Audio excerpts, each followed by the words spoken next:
Good evening, ladies and gentlemen. Good evening. By nature, I happen to be a teacher, and we teachers love to listen to our students. So how are you doing this evening? I figured why they put me last in the speakers list, because they checked my college record. I used to be an outstanding student in college, standing outside the college more often. And I studied engineering, chemical engineering here in Bangalore University. And I studied a lot. Normally people study for 4, and I studied for 6 years. And I distinctly remember when I completed my 4th semester, which is after my 2nd year, I had a showdown with my mother. You know, Khandan ka naam was barbad. You know, Izzat was in the mitti. And, you know, I could do nothing right at those days. So I did what I thought was best. I joined politics. Yeah. And I was with student politics for a year. And remember, I wasted 2 years out of college. So the first year went with some very innovative work in politics, and I achieved nothing out of it. And in my 2nd year, I decided I'd do something better. I became an entrepreneur. I just started off, the only thing that I was good at, and that's the reason why I used to be outstanding, is because I spoke a lot in class. What do you do with a kid who talks too much? You just chuck him out of class, right? And somehow when I look back, my teachers didn't realize my talent. I get paid to talk these days. You know, and there began my journey of working with schools and colleges and in the education space. When I look at education from the outside, this is what I see. It's all about a livelihood. Everyone wants to get their kids into a good school. And once you've gotten into a good school, you need to get good grades. Once you've got good grades, you need to get into a good college with a hope that one fine day, you will get to land up a good job for yourself. Isn't that how it works? You know what's the irony? Most of our graduates are unemployable. Statistics after statistics, research after research is proof that the system that we are trying to foster, we get very excited about accessibility of education. We're very excited that we have a lot of children going into school. But the fact of the matter remains, what we are teaching them is not necessarily relevant for life. A child that goes into grade 1 in school this year, in all likelihood, will work up to 2080. Thought about that?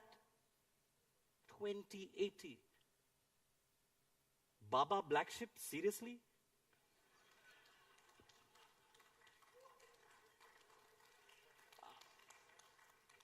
You know, in this entire process of getting our children educated, we forget that there's a life that they have to live. And there's no subject in our curriculum that's trying to cater to the life, and livelihood is just a small part of our lives. Now, think about this. Children need to learn to live a life, to know themselves. For example, you know, look at our educational system and how beautifully it fosters creativity, doesn't it? Wow, seriously? Creativity and education are poles apart. And we all know about that. Let me talk about another interesting thing which our educational system does. It makes fantastic selfish beings out of all of us across the globe. From the time I started my education, it was my class, my books, my homework, my assignment, my test, my project, and my grades, my graduation, my job, my life. It was all about me. And look at all our cities, most parts of the world. Inside our houses, beautiful. And what have we done to our cities? That's what you taught us, remember? My house is clean. Think about it. We've made such selfish beings out of our little kids. We need to know the world that we live in. My name is Syed Sultan Ahmed. It can't get more Muslim than that. I grew up in Bangalore, and I'm extremely proud of the Christian missionary education that I got for myself. When I was growing up in an all-boys school, one of the biggest things that my friends used to pull my leg was, I used to be the shortest one in school, now that I've grown up. And it was all in fun. And, when I look back, really loved my school days. I dread going to school today. Imagine a Syed Sultan Ahmed going to a school in Bangalore and he's been called a terrorist. Seriously? How do I cope up with that? When are we ever going to educate our children and bring issues which are out there in the world, which are in the face of our kids, into our classrooms? We are happy with Pythagoras' theorem and eurekas. We're really, really happy with that. And it's really time that we not reinvent the system. I think we need to just throw it out of the window and create an entirely new one. But the challenges are many. Let's look at the way we're trying to improve our system. Education means teaching. We've all been told that every time education happens, you need to have this one figure for thousands of years who had all the knowledge and who's going to teach us. And now we are evolved. We live in the Silicon Valley of India, or maybe probably in the world. And we have a lot of digital education. Look closely at the digital education. Absolutely every form of digital education, and most of it, is trying to replicate a teacher. We believe that for education to happen, you need this one person who's trying to get us educated. I've studied in some of the best colleges of the planet, and my biggest lesson was picked up by my granddad, who never went to school or to college. I remember him distinctly telling me, I asked him, how did you make it so big in life? You never went to school or college. He said, my teachers are always with me. And I was like, who are your teachers? As a little kid, he asked me, what is this? I said, eyes. I said, what's this? I said, ears. He said, those are my teachers. And we never teach our children to listen to their own teachers. And if we had a subject which taught them to see the world around them and see things which they don't observe, they would be a lot more empathetic. If we taught our children to listen to the voices out there, we would be living in a much better world. But somehow we are happy with, content and curriculum. And by the way, educators love boring, right? How many of you think that education is a very, very serious subject? Put up your hands, please. How many of you think that education is a very serious subject? Right? And how many of you think that the governments, the society, the parents, all of us have to take it very seriously? Put up your hands, please. And that's a problem. We've taken it so seriously that children find it very boring. We've disconnected ourselves from the fact that education needs to be an enjoyable experience. Otherwise, you're not learning. Children learn. I've been working with kids now for almost 20 years. And here's one of the best ways to kill a subject. You know how you kill a subject? Introduce it into the part of the curriculum. I will give you umpteen number of examples of how this happens. Let's take civics. I live in the largest democracy on the planet. Let's take civics, for example. Every election is proof that all of us who studied civics for 5 or 6 goddamn years are the ones who never go out and vote. You and I are the ones who studied physical training. Remember PT? Yeah, and we're the healthiest nation on the planet. Okay, let's take yoga. I've spoken to hundreds and hundreds of children who've studied yoga in school. They've taken a vow never to practice yoga. And that's the best way you kill it. So what has the so-called curriculum's done? They've introduced life skills as a part of the curriculum. Now you know where life skills is headed. They're never going to practice that, the children.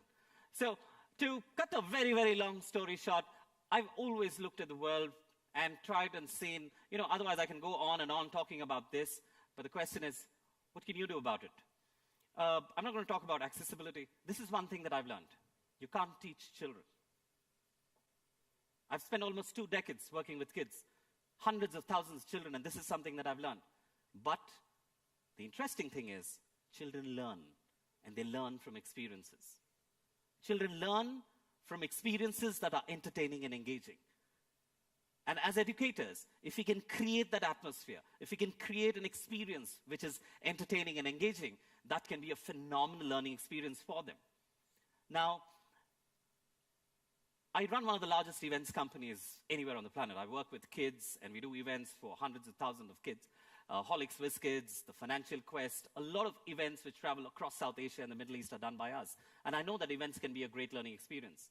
But what I want to talk to you about is cinema. I've always picked up short clips of films and used it as a part of my learning program. How many of you love cinema? Put up your hands, please. Oh, we love cinema, right? We're the world's largest filmmaking country. And somehow, I'm using this word with a lot of responsibility. We've relegated cinema to only entertainment. We have never used the power of cinema beyond that. And the challenge is that cinema is such a wonderful and a powerful tool. A lot of in-depth work, which me and my team have done in it. Cinema is possibly the only medium that blends audiovisual, storytelling, entertainment, and emotions. And as an educator, let me tell you, I can use any one of them to teach. It leaves a long-lasting impact.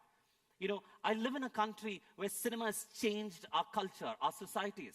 You know, I live in a country where, you know, when did you ever know that in Malayalam there's in Kerala you have a Mehndi ceremony, and in Pakistan you've got a Sangeet ceremony happening?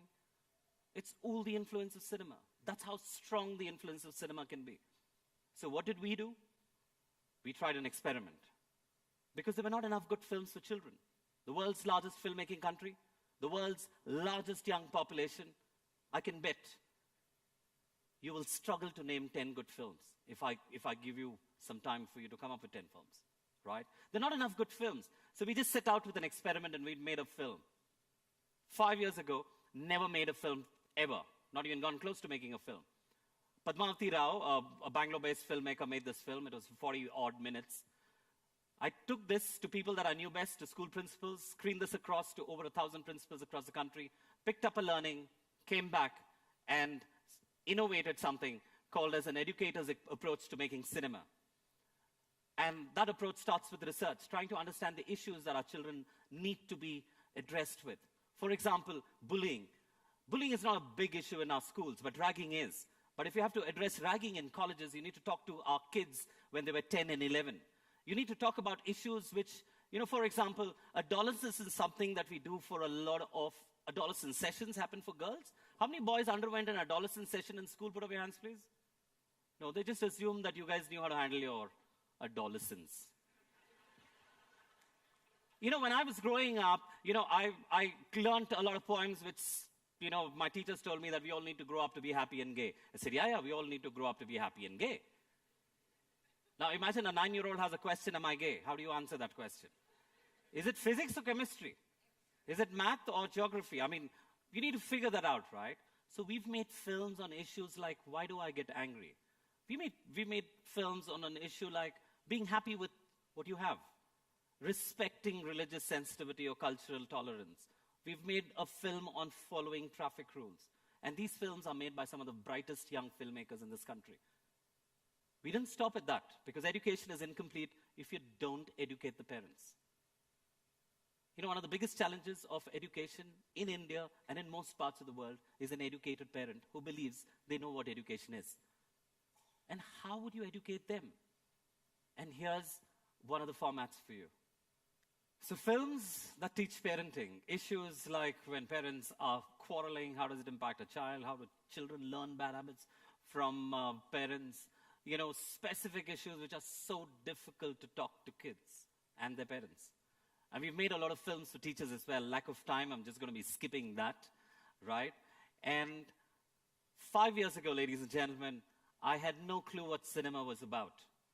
In 2016, as I stand here, School Cinema, the project that we started, has won 4 President of India's National Film Awards, over 200 international film festivals. And you know what's the best part? We have 700,000 children using this as a part of their curriculum. I just want to leave you with a message.